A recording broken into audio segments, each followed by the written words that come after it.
tấm này là đang cắt con hạt này ạ.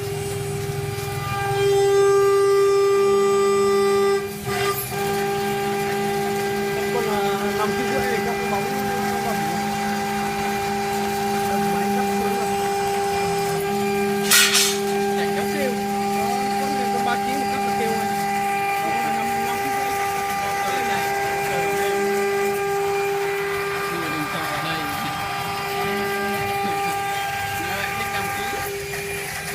Cái gì nó có giá. Con này